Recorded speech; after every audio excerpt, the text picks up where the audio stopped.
कहानी की शुरुआत होती है अर्ली मॉर्निंग, जहां हमारा मेन कैरेक्टर इकी कुरोगा ने न्यूज़ देख रहा होता है, जहां बताया जा रहा था कि आज वर्मेलियन एम्पायर की राजकुमारी जापान आई हैं एकेडमी ज्वाइन करने। इसके बाद वो लड़का वॉक करने निकल जाता है, ये सोचते हुए कि कुछ लोगों का मानना है जो लोग जिस परिस्थिति में जन्म लेते हैं वैसे ही मर जाएंगे, लेकिन मैं इस चीज़ को गलत साबित करके रहूंगा। इसके बाद वो एक पार्क में आके अपने वेपन के साथ प्रैक्टिस करने लगता है, जहां वो एक फ्लैशबैक याद करता है जब उसके घर वाले उसे निकाल दिए थे। वो तूफानों भरे रास्तों में हिम्मत हार के अपनी लाइफ को खत्म करने जा रहा था। तभी उसके सामने एक ओल्ड अंकल आते हैं जो कहते हैं, क्या तुम्हें लग रहा है अब तुम हार गए हो? अगर ऐसा लग रहा है तो इसका मतलब है कि तुम्हें बस एक और कदम बढ़ाने की देर है। इकी अपने फिर ख्यालों से वापस आता है और कहता है, मैं एक ब्लेजर बन के रहूंगा जो एक महान मैजिकल नाइट होते हैं।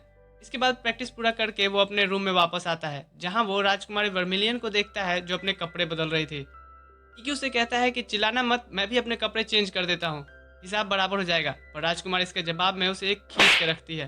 और फिर ये बात एकेडमी के प्रिंसिपल तक जाती है। प्रिंसिपल ईकी से कहती हैं कि तुम्हें पता है ना, हमारे एकेडमी से हर साल 7 स्टार बैटल फेस्टिवल में पार्टिसिपेट करते हैं और आगे चल के महान मैजिकल नाइट बनते हैं, और पहले ही दिन मुझे ये सब डील करना पड़ रहा है। ईकी उनसे माफी मांगता है। तभी प्रिंसिपल स्टेला को बुला के जल्दी से मैटर को सॉर्ट आउट करने बोल के चली जाती हैं। इकी स्टेला से माफी मांगता है तो स्टेला कहती है, ठीक है, तुम अपने गर्दन को धड़ से अलग कर दो, मैं तुम्हें माफ कर दूंगी। इकी कहता है, क्या ये कैसा माफी है? वैसे भी ये कोई बड़ी बात नहीं है। और तभी स्टेला अपने गुस्से से लाल हो जाती है और इकी से कहती है कि मैं तुम्हें जला के राख कर दूंगी मेरे अपमान करने के लिए। इकी यहाँ उसे घबराते हुए कहता है कि उसकी नज़र उससे इसलिए नहीं हटी क्योंकि उसने इतनी खूबसूरत लड़की पहले कभी नहीं देखी, और ये ट्रिक काम कर जाती है। इकी कहता है कि ये सब इसलिए हुआ क्योंकि तुम मेरे रूम में थी। यहाँ तभी प्रिंसिपल आके बताती हैं कि स्टेला आज से तुम्हारी रूममेट है, क्योंकि तुम मैजिकल पावर्स के मामले में एकेडमी में सबसे कमजोर हो और स्टेला सबसे पावरफुल है। ये अच्छा कॉम्बिनेशन रहेगा। और स्टेला को ये मंजूर नहीं था, तो प्रिंसिपल कहती हैं कि अगर तुम्हें कोई दिक्कत आएगी तो तुम कभी भी एकेडमी छोड़ के चली जा सकती हो। इसके बाद साथ रहने के लिए स्टेला इकी के सामने 3 शर्त रखती है। तुम कमरे के अंदर मुझसे बात नहीं करोगे, ना मुझे देखोगे और ना ही सांस लोगे। इस पर इकी कहता है कि कम से कम सांस तो लेने दो, वरना मैं रह के ही क्या करूंगा। स्टेला कहती है कि नहीं, इसके बहाने तुम मेरी खुशबू लेना चाहते हो। फिर दोनों बहस करने लगते हैं, तो प्रिंसिपल कहती हैं कि क्यों ना, क्या शर्त रखना है, इसका फैसला एक बैटल से हो जाए। इकी हाँ कहता है, तो स्टेला कहती है कि तुम सही में ये बैटल करके फैसला करने वाले हो ना, फिर तो मैं तुम्हें आसानी से हरा दूंगी। और वो एक और शर्त रखती है कि हारने वाला जिंदगी भर जीतने वाले की गुलामी करेगा। इकी कहता है कि ये कुछ ज्यादा नहीं हो गया। इस पर स्टेला कहती है कि ये बस आखिरी था। अब दोनों बैटलफील्ड पे अपने अपने वेपन को समन करके रेडी थे।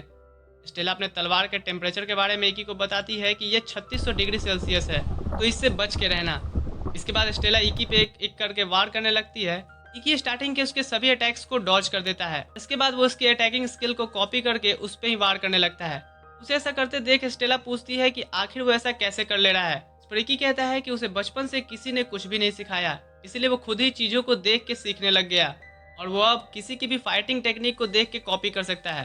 तो स्टेला कहती है कि मैं तुम्हें बिना मैजिक पावर के हराना चाहती थी, और अब तुमने मेरे पास और कोई रास्ता नहीं छोड़ा है। स्टेला फिर अपने पावर्स को समन करने लगती है, पर इससे पहले ही इकी उस पर एक काफी तेज अटैक करता है, जिसका नाम है सिंगल स्ट्राइक ऑफ हेल। जिसे अपनी तरफ आता देख स्टेला पूछती है कि आखिर ये क्या चीज है। इकी कहता है कि मैंने अपने शरीर की सारी पावर लगा दी है इस अटैक में। और फिर स्टेला हार जाती है, जिसके बाद इकी भी वहीं बेहोश हो जाता है, क्योंकि वो उस अटैक की वजह से काफी कमजोर हो गया था। होता है जहाँ स्टेला को देखने प्रिंसिपल आई थी, जहाँ वो स्टेला को इकी कुरागाने के बारे में बताती हैं कि उसकी भी हालत थोड़ी खराब है, क्योंकि उसने अपने शरीर की पूरी पावर का यूज 1 मिनट में कर लिया, और ऐसा वो दिन में सिर्फ एक ही बार कर सकता है। स्टेला प्रिंसिपल से पूछती हैं कि आखिर इकी को F क्लास में क्यों रखा गया है जबकि वो इतना ताकतवर है। इस पर प्रिंसिपल कहती हैं क्योंकि हमारा सिस्टम इकी की पावर्स का अंदाजा नहीं लगा पाता। सीन शिफ्ट होता है जहाँ स्टेला एकेडमी आती है, जहाँ वो देखती है कि इकी आराम कर रहा होता है। वो उसके पास जाती है, तभी उसका हाथ इकी के हाथों से दब जाता है। वो उसे निकालने की कोशिश करती है, तभी इकी जग जाता है और उससे पूछता है कि आखिर तुम मेरे इतने करीब आके क्या कर रही हो। ये सुन स्टेला घबरा के उठती है, जिससे उसे चोट लग जाती है। इकी उसकी पट्टी करता है, जिसके बाद स्टेला उससे माफी मांगती है जो उसने उससे कहा था। इस पर इकी कहता है, और उस शर्त का क्या जिसमें हारने वाला जिंदगी भर गुलामी करने वाला था। इस पर स्टेला मुंह बना के कहती है कि भूल जाओ। तो इकी कहता है, तो वर्मिलियन फैमिली के लोग अपने जबान से भी मुकरने लगे। इस पर स्टेला कहती है, ठीक है, मैं कुछ भी करने के लिए तैयार हूँ, बोलो। ये बात बोल के स्टेला काफी घबरा जाती है कि पता नहीं ये क्या करने बोलेगा। रिकी कहता है कि अब से तुम मेरी रूममेट रहोगी बिना किसी शर्त के, और इसके बाद दोनों दोस्ती कर लेते हैं। सीन शिफ्ट होता है जहाँ ट्रेन में एक लड़की शिजुको सोच रही होती है कि मैं बहुत दिनों बाद उनसे मिलने वाली हूँ, और मैं जाके उनकी हर वो कमी को पूरी करूंगी जो मम्मी पापा ने उन्हें नहीं दिया। इधर हम देखते हैं वर्कआउट करते समय इकी स्टेला से कहता है कि जरूरी नहीं कि तुम भी मेरे जितना 20 किलोमीटर भागो। इसके बाद वो उसे टॉवल और वाटर बोतल देता है। स्टेला पूछती है कि तुम आज काफी खुश लग रहे हो। इकी कहता है कि क्योंकि 4 साल बाद मेरी बहन मुझसे मिलने आने वाली है और आज से वो भी यहीं पढ़ेगी। तो स्टेला पूछती है कि क्या वो तुम्हारी अपनी बहन है। तो इकी कहता है कि हाँ। सीन शिफ्ट होता है क्लासरूम में, जहाँ एक टीचर यूरी आके बच्चों का स्वागत करती हैं, जिसे देख स्टेला कहती है कि इन्हें देख के लग रहा है ये कई सालों से सोई नहीं है। टीचर यूरी बताती हैं आने वाले 7 स्टार बैटल फेस्टिवल के बारे में, जिसमें से इस एकेडमी से 6 स्टूडेंट्स को चुना जाएगा जो सबसे बेस्ट होंगे, और सभी नॉकआउट मैचेस की डेट, ओपोनेंट्स नेम स्टूडेंट की ईमेल आईडी पे भेज दी जाएगी। स्टेला पूछती है कि आखिर हमारे मैचेस कितने दिन के गैप में होंगे। इस पर यूरी कहती है कि हर 3 दिन पे एक मैच। ये सुन इकी सोचता है कि ये सही है, इससे मैं अपने हर मैच में सिंगल स्ट्राइक ऑफ हेल का यूज कर पाऊंगा। यूरी कहती है चलो चीयर करते हैं। इतना बोल के वो खून की उल्टियां करने लगती हैं। ये देख के स्टेला घबरा जाती है, पर इकी अपना सर पकड़ लेता है। ये सब टीचर यूरी के दिन भर काम करने और नहीं सोने का नतीजा था। इसके बाद वो दोनों टीचर यूरी से मिलने आते हैं, जहाँ दोनों से यूरी कहती है कि चिंता मत करो, मैं जल्दी ठीक हो जाऊंगी। दोनों कॉरिडोर से निकल के जा रहे होते हैं, तभी एक लड़की आके इकी का हाथ पकड़ के कहती है मेरा नाम कारागामे है, मैंने तुम्हें स्टेला से फाइट करते देखा, तुम काफी अच्छा लड़े और मैं एक न्यूज़पेपर क्लब ओपन करना चाहती हूँ, तो क्या तुम उसके लिए मुझे अपनी इंटरव्यू दोगे। स्टेला को हराने पर लड़कियां उसकी फैन बन रही हैं। इससे नाराज होकर स्टेला वहां से जाने लगती है, जिसे इकी रोकने लगता है। तभी उसे पीछे से उसकी बहन शिजुको कहती है आखिर मैंने आपको ढूंढ ही लिया बड़े भाई। और वो फिर इकी के पास आके कहती है कि मैंने आपको बहुत मिस किया, और फिर उसे एक लिप किस करती है। ये देख वहाँ स्टेला के साथ साथ सभी का मुंह खुला का खुला रह गया, और यहाँ तक कि कागामे में पिक्चर लेते हुए कहती है कि ये तो फ्रंट पेज पे छपेगा। इकी शिजुको से पूछता है कि आखिर ये क्या था। शिजुको कहती है कि फॉरेन में लोग एक दूसरे से ऐसे ही मिलते हैं। ये सुन स्टेला कहती है कि ऐसा नहीं है, मैं जिस फॉरेन से आई हूँ वहाँ तो कोई सिबलिंग ऐसे नहीं मिलते। और फिर वो शिजुको को खींच के इक्की से दूर करने लगती है, जिसके बाद फिर दोनों में बहस होने लगती है इस बात पे कि किस, कब, किसे, कहाँ और कैसे करना चाहिए। शिजुको स्टेला से कहती है कि जो भी हो, खैर तुम्हें क्या प्रॉब्लम है और तुम कौन हो। तो स्टेला जोर से कहती है कि इकी मेरा मास्टर है और मैं उसकी जिंदगी भर की गुलाम। ये सुन इकी कहता है कि मैंने तुमसे कहा था ना उस बात को भूल जाओ। तो शिजुको पूछती है कि क्या ये सच है बड़े भाई। इकी कहता है कि हाँ ये सच है, पर ये वैसा बिल्कुल नहीं है जैसा तुम सोच रही हो। ये सुन शिजुको कहती है ठीक है, फिर मैं आपको इससे छुटकारा दिलवा देती हूँ। इतना कह के वो अपने तलवार को समन कर लेती है, और इधर स्टेला भी अपने तलवार को। इकी दोनों को रोकने की कोशिश करता है, पर दोनों एक दूसरे पे हमला करने जाती हैं, जिससे वहाँ एक धमाका हो जाता है। हम अगले सीन में देखते हैं प्रिंसिपल ने स्टेला और शिजुको को एज ए पनिशमेंट पूरे एकेडमी की बाथरूम साफ करके जाने बोलती है। घर जाते समय स्टेला शिजुको से इकी के बारे में और जानना चाहती है। शिजुको से कहती है कि वो कभी नहीं समझ पाएगी इकी को, क्योंकि उसे घर वाले ही उसे ऐसा बिहेव करते हैं जैसे वो जन्म ही न लिया हो। इतना कह के शिजुको स्टेला को इकी के बारे में और जानने को उत्सुक करके चली जाती है। शिजुको की मुलाकात उसके रूम में एक लड़के एलएस से होती है, जो खुद को फीमेल मानता है। सीन शिफ्ट होता है जहाँ स्टेला इकी से इस बारे में बात करने आई थी कि क्या जो शिजुको ने कहा वो सच है। इकी कुरोगाने बताता है कि हाँ, दरअसल वो कुरोगाने फैमिली में जन्म लिया बिना पावर्स के, जिस वजह से उसकी फैमिली उसे इग्नोर करती थी। फिर हम उसी फ्लैशबैक को देखते हैं जहाँ उस तेज तूफान में उसकी मदद एक ओल्ड अंकल करते हैं, जो इकी के ग्रैंडफादर थे, रोयुमा कुरोगाने, जिन्होंने फर्स्ट वर्ल्ड वॉर में जापान को जीत दिलाई थी। इकिया कहता है कि उन्होंने मुझे जीने का मकसद तो दे दिया, पर फिर भी मुझे कोई सिखाने के लिए रेडी नहीं था। मैंने सभी चीजें खुद से सीखनी शुरू की, और आखिर मुझे इस एकेडमी के प्रिंसिपल ने एडमिशन दे ही दिया। और मेरे डैड अब भी इस एकेडमी पर प्रेशर बनाते हैं ताकि वो मुझे निकाल दें, और मैं गिव अप नहीं करने वाला। मैं भी बड़ा होकर अपने ग्रैंडफादर की तरह एक महान आदमी बनना चाहता हूँ, जिसकी लाइफ दूसरों को इंस्पायर करती हो। उसकी स्टोरी जाके स्टेला के दिल को छू जाती है। इधर शिजुको भी इकी की स्टोरी अपने न्यू रूममेट्स एलएस से कर रही थी, और वो कहती है कि वो बस अपने भाई को उसका प्यार देना चाहती है जो मॉम डैड ने नहीं दिया। सीन शिफ्ट होता है अगले दिन, जहाँ स्टेला और इकी प्रैक्टिस कर रहे होते हैं, जहाँ स्टेला को उसके फाइट का ईमेल आता है, जहाँ वो अपने ओपोनेंट का नाम इकी से बताती है। तो इकी उसके ओपोनेंट के वीक पॉइंट्स बताने लगता है। स्टेला उससे मना करती है क्योंकि ये काफ़ी ईजी है उसके लिए। यहाँ इकी स्टेला से कहता है कि हमें मिले काफ़ी कम ही टाइम हुआ है, फिर भी हम एक दूसरे को कितना अंडरस्टैंड करने लगे हैं। ये सुन स्टेला थोड़ा ब्लश करती है। फिर वो इकी को उसके साथ वीकेंड पे डेट पे चलने के लिए पूछती है, और तभी इकी को उसके बहन शिजुको का मैसेज आता है, जहाँ वो वीकेंड पे उसके साथ शॉपिंग चलने के लिए कहती है। यहाँ वो शिजुको को हाँ कर देता है। अब वीकेंड आ जाता है, जहाँ शिजुको एलएस को सभी से इंट्रोड्यूस करवाती है, जहाँ एलएस की हरकतों को शिजुको इग्नोर करने बोलती है। रास्ते में शिजुको इकी का हाथ पकड़ के शॉपिंग सेंटर बढ़ रही थी, तो स्टेला कहती है कि वो भी उसका हाथ पकड़ के चले, और शिजुको से कहती है कि वो इकी की सर्वेंट है तो सर्वेंट की तरह रहे। ये सुन स्टेला को बुरा लगता है और जब आइसक्रीम खाते समय ईकी शिजुको की गाल से आइसक्रीम साफ करता है और उससे कहता है संभल कर खाए, तो स्टेला भी अपने पूरे मुंह में आइसक्रीम पोत लेती है और ईकी को भी उससे अपने हाथ से साफ करने के लिए कहती है और ईकी उसके लिए एक टॉवल दे देता है क्योंकि आइसक्रीम उसकी काफ़ी ज़्यादा लगी थी। यहाँ एलएस कहता है कि तुम तो बिल्कुल बच्ची जैसे बिहेव कर रही हो। इसके बाद ईकी और एलएस उठ के बाथरूम में हाथ धो रहे होते हैं, जहाँ ईकी एलएस को थैंक्स कहता है उसकी सिस्टर के साथ रहने के लिए, क्योंकि वो लड़कों से ज़्यादा कंफर्टेबल से नहीं रह पाती। यहाँ तभी एलएस को किसी के जोर से धमकाने की आवाज़ आती है और वो दोनों छुप जाते हैं, जहाँ एक क्रिमिनल गैंग आके बिना मतलब के टाइल्स पे गोलियां चला रहा होता है। इसके बाद एलएस ईकी को यहाँ से शैडो पोर्टल की मदद से सिक्योरिटी रूम में ले आता है, जहाँ वो लोग देखते हैं कि गार्ड्स को बांध के ये क्रिमिनल्स लोगों को बंदी बना लिए हैं, जिसमें से शिजुको और स्टेला भी थी। वो देखते हैं कि उनमें से एक बंदा एक बच्चे को पीटने लगता है जब वो काफी रो रहा होता है।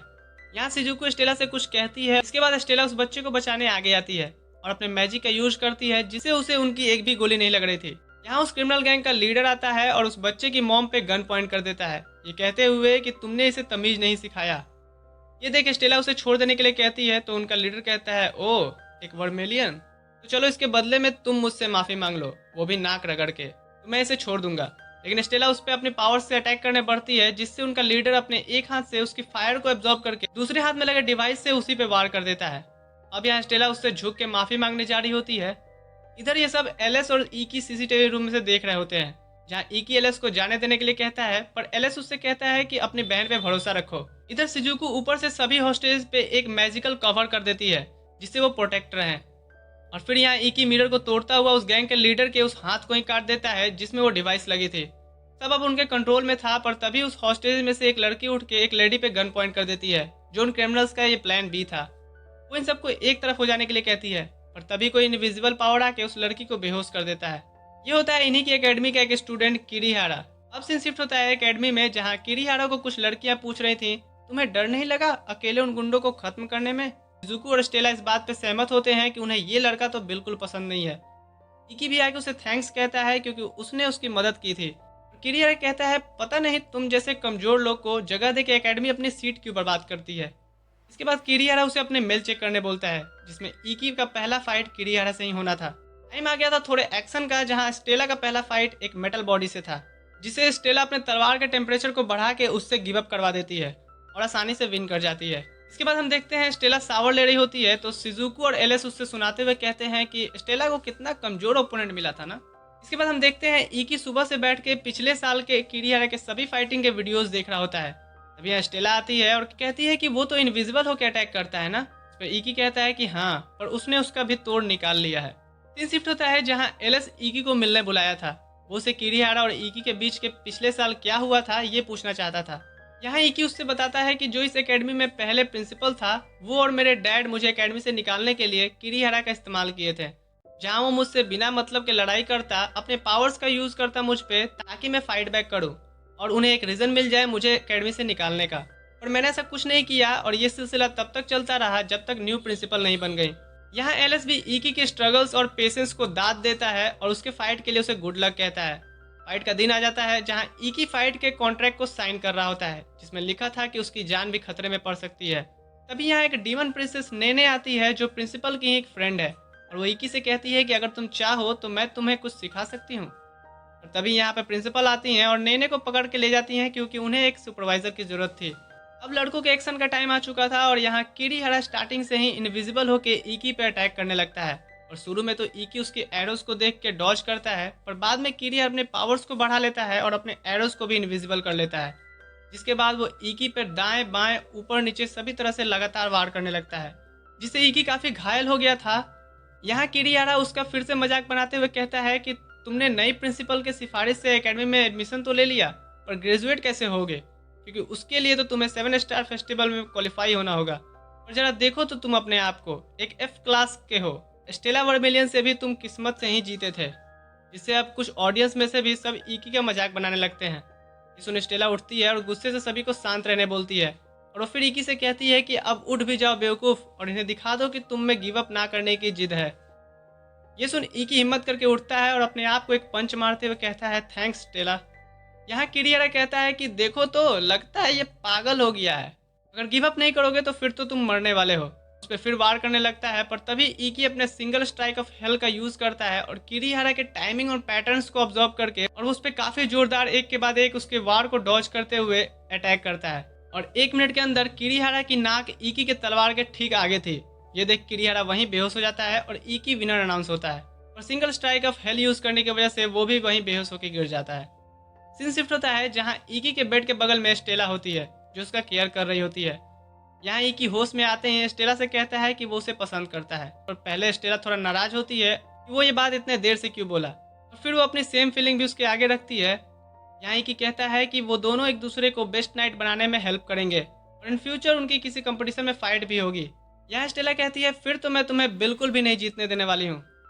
सीन शिफ्ट होता है जहाँ स्टेला अकेले प्रैक्टिस कर रही होती है और कहती है कि 2 वीक हो गए लेकिन हमारे बीच ऐसा कुछ भी नहीं हुआ जैसा रिलेशनशिप में होना चाहिए। और उसकी फ्रस्ट्रेशन तो तब और बढ़ जाती है जब इकी के 5th मैच जीतने के बाद उसकी एक फैन बेस बन गई थी इसमें काफ़ी लड़कियां थी और वो इकी के पास आके उन्हें भी फाइटिंग स्किल सिखाने के लिए कहती हैं। कुछ ही दिनों में लड़कियों का इकी की तरफ इतना झुकाव देख के लड़के जलने लगते हैं और इकी को सबक सिखाने का प्लान करते हैं। इकी इन सभी लड़कियों को कल से ट्रेनिंग पे आ जाने के लिए कहता है। यहाँ रात के टाइम स्टेला इकी से कहती है कि वो ऐसा करके आने वाले टाइम में खुद के लिए ही कंपटीशन बढ़ा रहा है और इकी कहता है कि ऐसा नहीं है, वो बस उन्हें सेल्फ प्रोटेक्शन के लिए ट्रेनिंग देगा ताकि उस मॉल में हुए किसी केस में वो हिम्मत कर पाएं। इसके बाद स्टेला इकी से कहती है कि चल ना कुछ करते हैं, पर जब वो मुड़ के देखती है तो इकी सो चुका था। अब अगले दिन ट्रेनिंग टाइम में जहाँ इकी उन्हें शरीर को बैलेंस रखने की ट्रेनिंग दे रहा होता है और ये सभी चीज़ें कारागामे अपने नोटबुक में नोट कर रही थी कि भले मुझे तुम्हारी लेसन समझ में नहीं आ रही हैं पर फिर भी मैं इसे न्यूज़पेपर में छापूंगी, इससे जो समझदार होगा वो तो समझ ही जाएगा। तभी यहाँ कुछ लड़कों का ग्रुप आ जाता है जो इकी को पीटने आए थे, पर इकी उनकी ही पिटाई कर देता है और कहता है लगता है तुम सबने ठीक से होमवर्क नहीं किया था। यहाँ वो सभी इकी से माफ़ी मांगते हैं और उन्हें भी ट्रेनिंग देने की जिद करने लगते हैं। यहाँ इकी इन्हें भी अपने स्टूडेंट की तरह ट्रेन करता है। ब्रेक के टाइम पे स्टेला इकी के लिए वाटर बोतल लाई थी और जब वो देखती है कि शिजुको उसके लिए ऑरेंज जूस लेके आई है तो वो ज़बरदस्ती सभी पानी को खुद पीने लगती है ताकि इकी को ऐसा ना लगे कि वो उसके लिए लाई थी। इसके बाद शिजुको भी उससे ट्रेनिंग लेना चाहती है, पर जब स्टेला इकी से कहती है कि वो भी उससे सीखना चाहती है तो इकी उसे मना कर देता है, जिससे स्टेला गुस्से में वहाँ से चली जाती है, जो कारागामे नोटिस करती है। घर पहुँच के स्टेला को इकी समझाने की कोशिश कर रहा होता है कि उसकी पावर मैजिकल है और इकी की पावर्स टेक्निकल, इसलिए उसे ट्रेनिंग लेने की कोई ज़रूरत नहीं है। अगले दिन वो फिर स्टेला के साथ ट्रेनिंग देने आता है जहाँ वो सभी को पूल में खड़े होकर कॉन्सेंट्रेट करना सिखा रहा होता है। स्टेला भी चाहती है कि वो भी वो सब चीज़ करे जो इकी कह रहा होता है, तो वो भी पूल में जाके कंसंट्रेट करने लगती है और तभी कारागामे आके उससे कहती है तो कैसा चल रहा है तुम दोनों के बीच। स्टेला कारागामे से कहती है कि कुछ नहीं, इतने दिन होगा कन्फेशन के लेकिन उनके बीच अभी भी बहुत दूरियां हैं। यहाँ कारागामे कहती है कि तुम्हें उससे बात करनी चाहिए। इतना बोल के वो इकी को स्टेला के पास भेजने चली जाती है। इकी स्टेला के पास आके क्या बात है पूछता है तो यहाँ स्टेला उससे अपनी परेशानी बताती है। इकी कहता है कि उसने अभी तक ऐसा कुछ भी नहीं सोचा। इस पर इकी रोने लगती है कि ये उसी की गलती है, उसने एक गर्लफ्रेंड होने का रोल अच्छे से नहीं निभाया। और यहाँ इकी कहता है कि वो उसके साथ हमेशा रहना चाहता है और सारी गलतफहमी यहीं खत्म हो जाती है। घर जाते समय दोनों को अपने अपने नेक्स्ट फाइट की नोटिफिकेशन मिलती है जिसमें उनके नेक्स्ट ओपोनेंट स्टूडेंट काउंसिल के मेंबर्स होने वाले थे। दोनों स्टूडेंट काउंसिल के मेंबर्स उनके लिए टक्कर के ओपोनेंट थे, पर एंड में स्टेला और इकी विन कर जाते हैं। सीन शिफ्ट होता है जहाँ सभी एकेडमी जा रहे होते हैं, जहाँ हमेशा की तरह इकी को लेकर शिजुको और स्टेला झगड़ रहे होते हैं और स्टेला एंड में ज़्यादा नहीं बोलती क्योंकि इससे पता चल जाएगा कि दोनों एक दूसरे को डेट कर रहे हैं। तभी एलएस कहता है कि क्या तुमने उस लड़की को नोटिस किया जो कल से तुम्हारा पीछा कर रही है। इकी कहता है कि हाँ, और फिर वो उस लड़की को पेड़ के पीछे से बाहर आने के लिए कहता है। वो लड़की घबरा के पानी में ही गिर जाती है। तभी उसे पानी से निकाल के उससे बात करते हैं जहाँ वो लड़की अपना नाम आयासे बताती है और इकी का पीछा करने का कारण बताती है कि वो भी चाहती है कि इकी उसे ट्रेनिंग दे। हालांकि वो एक महान तलवारबाज की बेटी है जिसे लोग द लास्ट सैमुराई के नाम से भी जानते हैं और जिनकी वीडियोस देख के ही इकी ने तलवारबाजी सीखना शुरू किया था। ये सुन इकी भी उसे ट्रेनिंग देने के लिए हामी भर देता है। अब अगले दिन इकी आयासे को प्रैक्टिस करा रहा होता है। वो देखता है कि आयासे एक स्पेशल अटैक कर रही होती है जो उसके फादर की हो सकती है और वो गलत स्टैंस पोजीशन के कारण सही से नहीं कर पा रही थी। तो इकी पहले उससे खड़े होने का सही तरीका बता रहा होता है क्योंकि एक मेल और फीमेल के स्टैंस काफ़ी डिफरेंट होते हैं, जो देख के शिजुको और स्टेला को बिल्कुल अच्छा नहीं लग रहा था, यहाँ तक कि इकी को भी। और फिर भी वो इस बात से खुश था कि उसकी मदद कर रहा है। उसे करेक्ट करने के बाद वो अपने मूवमेंट में काफ़ी इंप्रूवमेंट महसूस करती है, तो ऐसे इकी को थैंक्स कहती है। अब घर जाते समय इकी ऐसे सॉरी कहता है कि उसने उससे बिना पूछे उसे टच करके उसकी स्टैंस ठीक की यहाँ पे ऐसे कहती है कि तुम मुझे सिखा रहे थे, और वैसे भी ये बिल्कुल वैसा ही था जैसे मेरे पापा मुझे सिखाया करते थे। यहाँ स्टेला अब काफ़ी जेलस हो रही थी। रूम में वो इकी से आके पूछती है, तो तुम्हें कैसा फील हुआ उसे टच करके? इकी कहता है कि मैं तो बस उसकी हेल्प कर रहा था। और स्टेला इनसिक्योर थी, तो इकी उसे एक गुड नाइट किस दे के कंफर्ट करता है। अगले दिन स्टेला और ऐसे ट्रेनिंग कर रहे होते हैं, जहाँ इकी ऐसे में पहले के मुकाबले काफ़ी इंप्रूवमेंट देखता है। फिर वो लोग साथ में लंच करने जाते हैं, जहाँ एक लड़का कुराडो अपने ग्रुप्स के साथ अयासो को परेशान कर रहा था। इकी उसे रोकता है, तो इकी के सर पे वो बोतल दे मारता है। यहाँ स्टेला काफी गुस्से से उस पर वार करने उठती है, पर इकी उसका हाथ पकड़ के बैठा देता है। जब कोराडो वहां से चला जाता है, तो स्टेला उसे पूछती है कि आखिर उसने कुछ किया क्यों नहीं। इस पर इकी कहता है कि वो नहीं चाहता है एकेडमी में हंगामा करना। तभी यहाँ स्टूडेंट काउंसिल के 2 मेंबर आते हैं। उनमें से एक कहता है कि अभी जो लड़का यहाँ से गया उसका नाम कोराडो है, द स्वॉर्ड ईटर, और वो पिछले साल के 7 स्टार फेस्टिवल का विनर भी रहा है। स्टूडेंट काउंसिल की वाइस प्रेसिडेंट कहती है कि अच्छा हुआ तुमने फाइट नहीं की, नहीं तो हमें तुमसे खामखा लड़ना पड़ता। कैफेटेरिया से निकलते समय अयासे इकी को कोराडो के बारे में कुछ बताने वाली होती है, और तभी उसके फ़ोन पे आए ईमेल को देखती है और वो रुक जाती है, जहाँ उसके नेक्स्ट ओपोनेंट का नाम इकी कुरागाने होता है। इकी को भी ईमेल आता है, जहाँ उससे अयासे को फेस करना था अपने नेक्स्ट बैटल में। यहाँ ऐसे वहाँ से भाग जाती है उससे बिना कुछ कहे। अगले मॉर्निंग सभी प्रैक्टिस कर रहे होते हैं, तभी इकी को अयासे का मैसेज आता है, जहाँ वो उससे नाइट में एकेडमी के रूफ टॉप पर मिलना चाहती है। एलेस उसे वार्न करता है कि उसे इस तरह से अपने ओपोनेंट को फाइट के एक दिन पहले मिलना ठीक नहीं है, ये एक ट्रैप भी हो सकता है। और इकी उससे मिलने जाता है, जहाँ अयासे उसे पूछती है कि तुम तब क्या करोगे जब तुम्हारी फाइट तुमसे स्ट्रॉन्ग कैंडिडेट से होने वाली होगी। इस पर इकी कहता है, मैं फिर भी उससे बिना किसी चीटिंग के हिम्मत से लड़ूंगा। इस पर अयासे कहती है, पर मैं नहीं। इतना कह के वो उस बिल्डिंग से नीचे छलांग लगा देती है। इकी को कुछ समझ नहीं आया और वो तुरंत अपनी सिंगल स्ट्राइक ऑफ हेल का यूज करके अयासे को बचाते हुए पुल में गिरता है।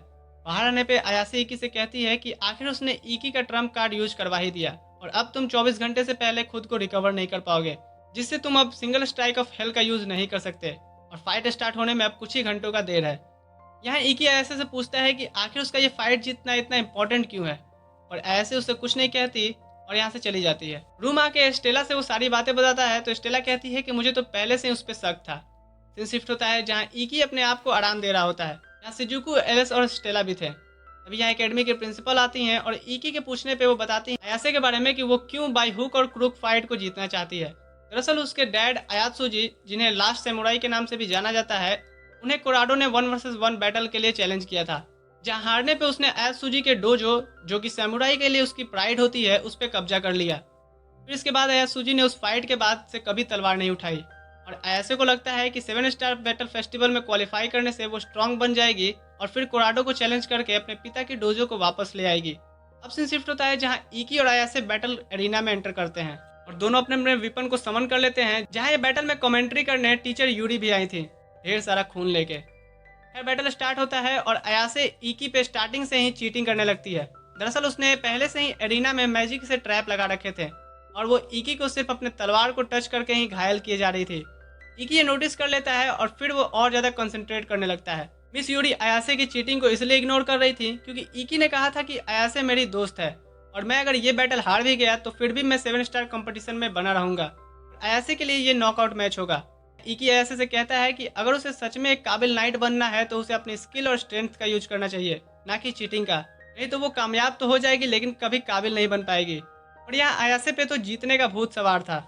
इकी अयासे के दिमाग ठिकाने लगाने के लिए उस पर वार करता है, जिससे वो घुटनों पे आ जाती है और उठ भी नहीं पाती। ऐसे कहती है कि तुम अपनी पूरी पावर का यूज किए बगैर ही मुझे हरा दिए। तुम ठीक ही कह रहे थे, मैं खुद को ही बस धोखा दे रही थी। अब मैं वो सब कभी हासिल नहीं कर पाऊंगी जो मेरा है। इस पर इकी उसकी तरफ हाथ बढ़ाते हुए कहता है कि मैं तुम्हारी मदद करूंगा तुम्हारे फादर की प्राइड वापस दिलाने में। आखिर तुम्हें दोस्त माना है मैंने। सीन शिफ्ट होता है, जहाँ स्टेला और इकी अयासे के साथ उसके डोजो जा रहे थे, जो कोराडो का है। रास्ते में इकी पूछता है कि आखिर अयात्सुजी जैसे महान वॉरियर कैसे हार सकते हैं। इस पर ऐसे बताती है कि दरअसल मेरे पिताजी को एक हार्ट अटैक आया था जब मैं 10th में थी। उसके बाद उन्हें तलवारबाजी करने में काफ़ी दिक्कतें आने लगी, और उस दिन भी जब वो अपने स्पेशल अटैक को करने जा रहे थे, और हार्ट पे असर पड़ने की वजह से वो नहीं कर पाए और कुराडो जीत गया। वो लोग डोजो पहुंचते हैं, जहां इकी अयासे की फैमिली की तरफ से कुराडो को चैलेंज करता है, जिसमें अगर वो हार गया तो उसे अयात्सुजी का डोजो वापस करना होगा। यहाँ कुराडो इकी से कहता है कि पहले तुम ये साबित करो कि तुम मुझे चैलेंज देने लायक हो। अभी यहाँ इकी उनके चमचों की धुलाई करते हुए फोटोज दिखाता है, जिसके बाद कुराडो अपने वेपन ओरीचिमारू को समन करता है, जिसका पावर है शेप शिफ्टिंग। यहाँ इकी भी अपने वेपन इतात्सु को समन कर लेता है और फिर दोनों की फाइट शुरू हो जाती है, जहाँ कुराडो काफी तेजी से इकी पे अटैक करता है, जिसे इकी डॉज करते हुए पीछे धकेला जाता है। यहाँ वो कुराडो की टाइमिंग और पैटर्न्स को समझ के मौका देख के उस पर वार करता है, पर कुराडो उसे पीछे से ही ब्लॉक कर देता है। ये देख के इकी हैरान था कि ये इसने कैसे किया। फिर वो कुराडो की फाइटिंग टेक्निक को एनालिसिस करने लगता है, जहाँ उसे पता चलता है कि कुराडो की रिफ्लेक्स स्पीड उससे 50 टाइम्स ज़्यादा है और इकी को इससे संभल के रहना होगा। और तभी कुराडो उस पर डबल स्ट्राइक अटैक करता है, जिसे इकी डॉज कर देता है, पर उसे काफ़ी चोट भी आ गई थी। यहाँ इकी को काफ़ी तकलीफ में देख के अयासे उसे अपने फादर की फाइट से कंपेयर करती है, जहाँ उन्हें भी कुराडो से फाइट करने में दिक्कत हो रही थी, इसलिए वो इकी की मदद करने आगे बढ़ती है। पर स्टेला उसे रोकती है और कहती है कि उसी की कोई ज़रूरत नहीं है, जरा देखो इकी को, वो भी फाइट को एंजॉय कर रहा है। यहाँ इकी और कुराडो दोनों स्माइल करते हुए एक दूसरे के अटैक को डॉज कर रहे होते हैं। यहाँ इकी कुराडो से फाइट करते हुए ही पूछता है कि अयात्सुजी भी ऐसे ही फाइट को एंजॉय कर रहे थे ना। यहाँ कुराडो अयात्सुजी की बहुत ज़्यादा बेइज्जती करने लगता है, जिसके बाद इकी गुस्से से कहता है बहुत हुआ, चलो अब इसे खत्म करते हैं। इसके बाद वो उसी अटैक को यूज करने जा रहा होता है जिसे अयात्सुजी करने वाले थे। यहाँ कुराडो भी अपने ओरिचिमारू की फुल पावर को यूज करते हुए कहता है मुझे ये अटैक को देखे 2 साल हो गए। इसके बाद दोनों एक दूसरे को क्रॉस करते हैं, जहाँ कुराडो घायल होकर हार मान गया था। इकी का ये वार देख के अयासे कहती है कि ये तो मेरे डैड का स्पेशल अटैक था, ये इकी को कैसे आता है, क्या ये उसने मुझे प्रैक्टिस करते देख के सीखा, और कोई भी इतने कम समय में इस अटैक को मास्टरी कैसे कर सकता है। ये सुन स्टेला कहती है कि यही तो इकी की खासियत है। यहाँ कुराडो इकी से उसका नाम पूछता है और ये कहते हुए चला जाता है कि ये डोजो तुम ही रख लो। यहाँ ऐसे इकी से थैंक्स कहती है और फिर वो लोग अयात्सुजी फैमिली का बोर्ड डोजो पे लगा देते हैं। सीन शिफ्ट होता है पार्क में, जहाँ स्टेला इकी से कहती है चीटिंग करने के लिए अयासे को 10 सालों के लिए 7 स्टार फेस्टिवल से बैन कर दिया गया है। खुशी की बात यह है कि उसके डैड कोमा से वापस आ गए हैं। सीन शिफ्ट होता है जहाँ कमेंटेटर बता रही होती है कि 7 स्टार बैटल फेस्टिवल के मैचेस काफी इंटरेस्टिंग होने वाले हैं, क्योंकि इकी एक F क्लास का स्टूडेंट अपनी 12वीं लगातार जीत दर्ज कर चुका है। फाइट खत्म होने के बाद प्रिंसिपल इकी और स्टेला को ट्रेनिंग कैंप के लिए एक ट्रिप पे भेजती हैं, जहाँ स्टेला काफी खुश थी कि उसे इकी के साथ अकेले घूमने का मौका मिला है। वो लोग कैंप की तरफ बढ़ रहे थे, जहाँ स्टेला कहती है कि मुझे यहाँ थोड़ी ठंड लग रही है। अभी उनके पीछे से कुछ लोग निकलते हैं, जिन्हें देख इकी अपने स्टांस ले लेता है, और ये लोग स्टूडेंट काउंसिल के मेंबर्स होते हैं, जो दोनों को अपने साथ कैंप ले आते हैं। जहाँ इकी इनके बैडमिंटन खेलने के तरीके को देख के हैरान था। यहाँ उनका एक मेंबर कहता है चलो अब काम पे लगते हैं। इकी कहता है कैसा काम, हम तो यहाँ वेकेशन पे आए हैं ना। काउंसिल के मेंबर्स कहते हैं कि यहाँ 1 महीने के लिए स्कूल की ट्रेनिंग कैंप होने वाली है और हम लोग कम पढ़ रहे थे, इस वजह से हमने प्रिंसिपल को बोल के कुछ मेहनती लोगों को बुलाया, और अच्छा है कि तुम दोनों काफ़ी मेहनती हो। सफाई का काम खत्म करने पे वो लोग इकी और स्टेला को अकेला छोड़ देते हैं घूमने के लिए। वो लोग उसी वाटरफॉल को देखने जा रहे होते हैं जो उन्होंने यहाँ आते समय बस से देखा था, और यहाँ स्टेला को ठंड की वजह से बुखार आने लगा था। इकी उसे वापस कैंप चलने बोलता है, पर स्टेला मना कर देती है क्योंकि उसे इकी के साथ घूमने का ये पहला मौका मिला है। इतना बोल के वो आगे बढ़ने लगती है। दूसरी तरफ हम देखते हैं कोई इकी की बहन शिजुको के पास आके कहता है मिस्टर कुरुगाने ने आपको बुलाया है। शिजुको कहती है कि आखिर डैड को मुझसे क्या काम है। इधर पहाड़ों पे काफी तेज हवाएं चलने लगी थी और अब स्टेला की हालत और ज्यादा खराब हो रही थी। इकी कहता है अब बस बहुत हुआ ट्रिप, चलो वापस। इकी उससे माफी मांगती है कि उसकी वजह से ये ट्रिप बर्बाद हो गई, और वो अब घबराने लगती है कि पता नहीं मुझे क्या हो गया है। इकी कहता है कि तुम्हें बस नॉर्मल कोल्ड और फीवर है, चिंता की कोई बात नहीं है। तभी तेज बारिश स्टार्ट हो जाती है और इकी स्टेला को संभालते हुए एक कुटिया ढूंढ लेता है। उन दोनों का पीछा यहाँ एक आदमी कर रहा होता है, जो उनकी लोकेशन को किसी से शेयर कर देता है। इधर इकी को स्टूडेंट काउंसिल मेंबर्स का कॉल आता है। इकी उन्हें बताता है कि वो कहाँ है और स्टेला की तबीयत भी खराब है। इधर हम शिजुको को देखते हैं, जो अपने फादर से पूछती है कि आखिर क्या बात है। इसमें मिस्टर कुरुगाने कहते हैं कि मैं बस तुम्हें इनकरेज करने के लिए बुलाया हूँ, तुम काफ़ी अच्छा कर रही हो 7 स्टार फेस्टिवल में, कुरुगाने फैमिली का नाम तुम ही रोशन करोगी। इस पर शिजुको कहती है और बड़े भाई उनका क्या, वो भी तो अब तक 12 में से 12 मैचेस जीत चुके हैं। तो मिस्टर कुरुगाने कहते हैं क्या तुम इकी के बारे में बात कर रही हो। इस पर शिजुको गुस्से से कहते हुए चली जाती है कि चलिए कम से कम आपको उनका नाम तो याद है। इधर स्टेला के सोए हुए फेस को इकी देख रहा होता है। अभी उसे किसी की आहट आती है, वो स्टेला को निकाल के बाहर लाता है, जहाँ वो एक बड़ा सा गोलेम को देखता है जो उनकी कुटिया को तहस नहस करके उनकी तरफ बढ़ रहा था। इकी अपने विपन से उस गोलम के टुकड़े टुकड़े कर देता है, पर वो गोलम बार बार खुद को रीजनरेट कर ले रहा था। अभी वो गोलम इकी पे हमला करने जा रहा होता है कि स्टूडेंट काउंसिल के मेंबर्स यहाँ आ जाते हैं और स्टेला को बचा लेते हैं। फिर वो सब मिलकर उस गोलम पे वार करते हैं, पर वो बार बार खुद को रीजनरेट कर ले रहा था और इन्हें भी काफ़ी प्रॉब्लम हो रही थी।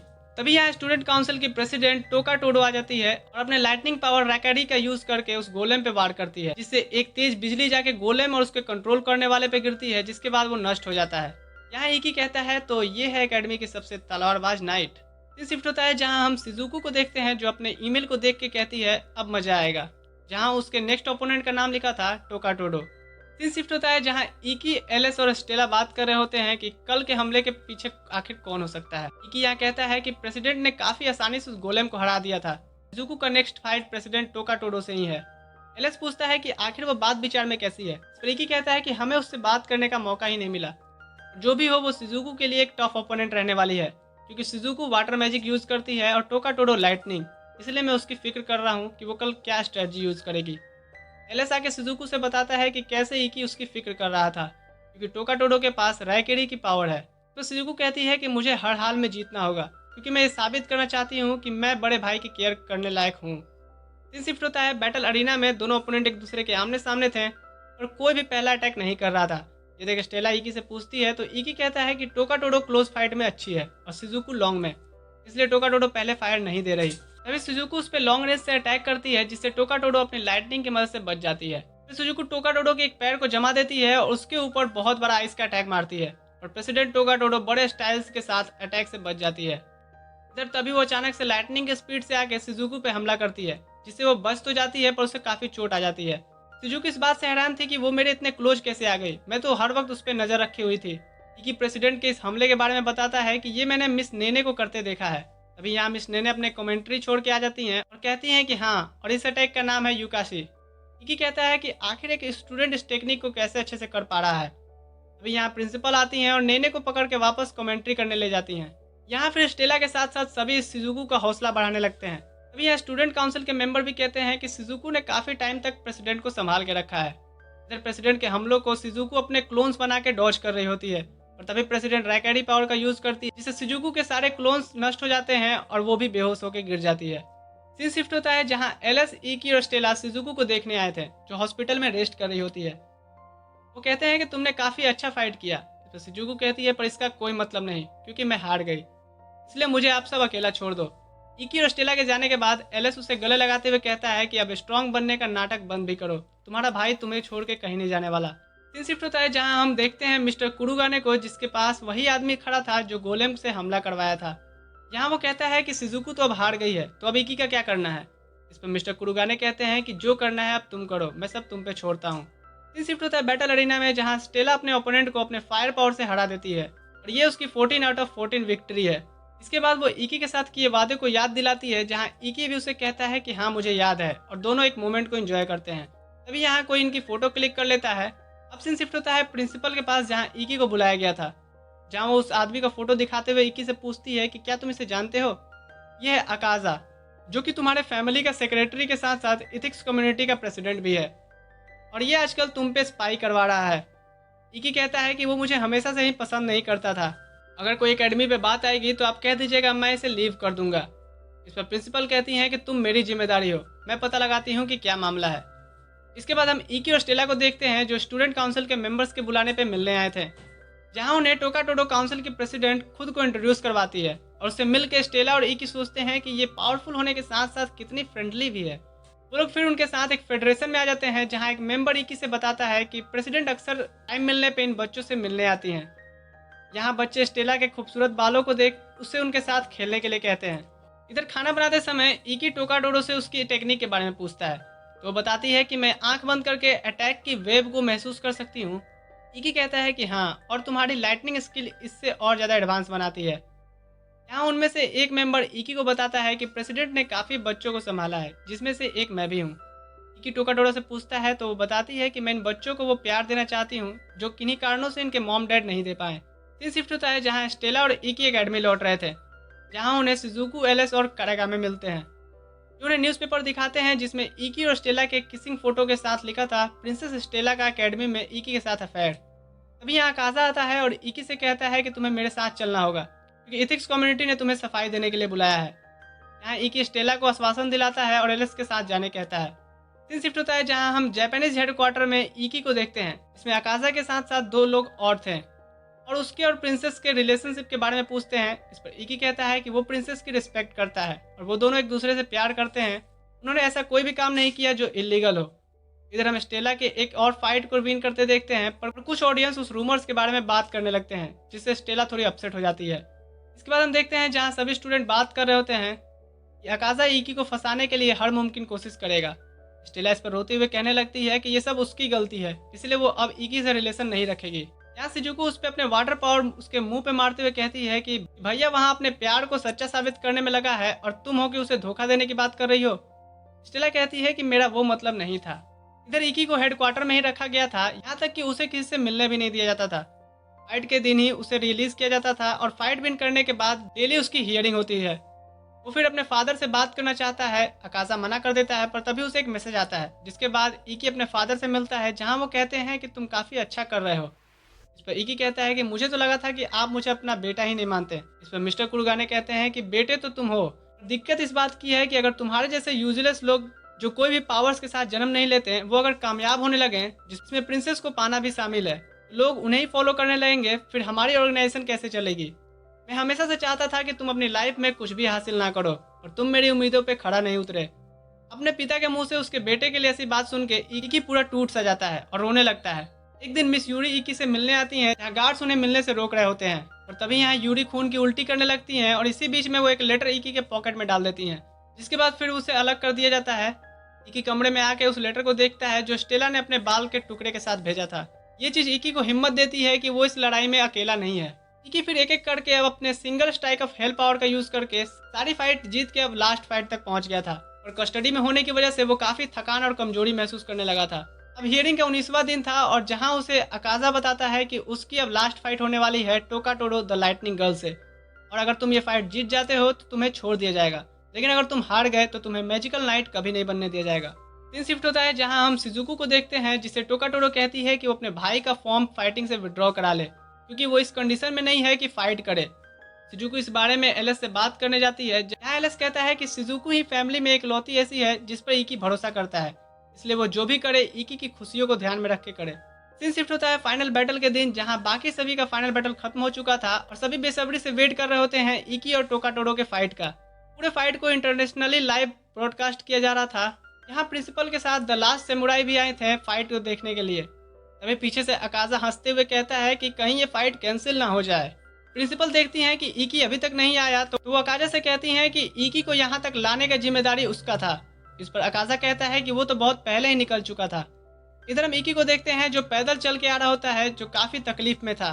थकान की वजह से उससे चला भी नहीं जा रहा था। तभी उसे अपने ग्रैंडफादर की वही बात याद आती है कि क्या तुम थक गए हो, क्या तुमने हार मान ली है? अगर ऐसा तुम सोच रहे हो तो इसका मतलब ये है कि तुम्हें बस एक कदम और बढ़ाने की देर है और मंजिल तुम्हारे सामने होगी।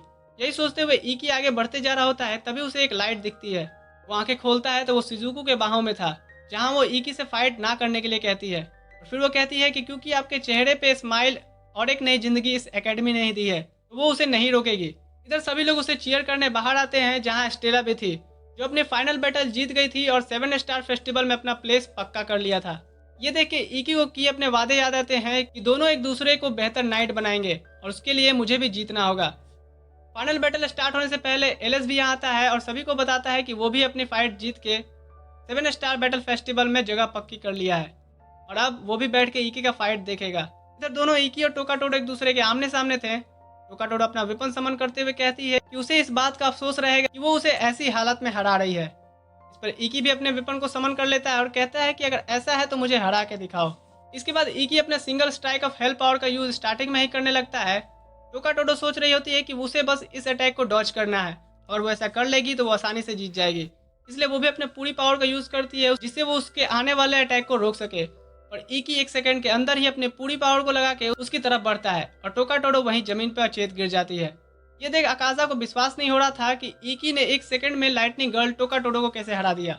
यहाँ जरूर कुछ गड़बड़ है। उसकी ये बात सुनकर डीमन गर्ल नेने और लास्ट सैमुराई आयात्सुजी हंसने लगते हैं।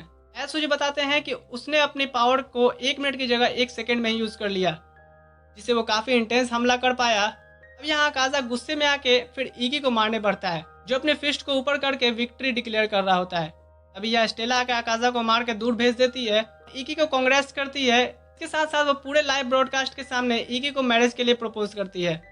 इकी भी यहाँ प्रपोजल एक्सेप्ट करता है और दोनों एक दूसरे को किस करते हैं।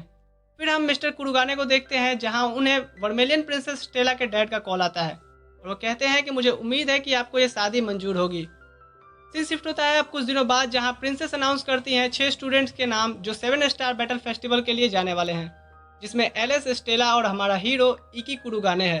एक आम सा लड़का जो खुद के दम पे इतने आगे तक आया और जिसे और भी आगे जाना है। यहाँ स्टूडेंट काउंसिल की ओल्ड प्रेसिडेंट टोकाटोरो इकी को काउंसिल का न्यू प्रेसिडेंट घोषित करती है, जिसे पूरा एकेडमी सेलिब्रेट करता है क्योंकि वो डिजर्व करता है। और यहीं पे हमारे ये एनीमे की दिल छू जाने वाली स्टोरी खत्म होती है।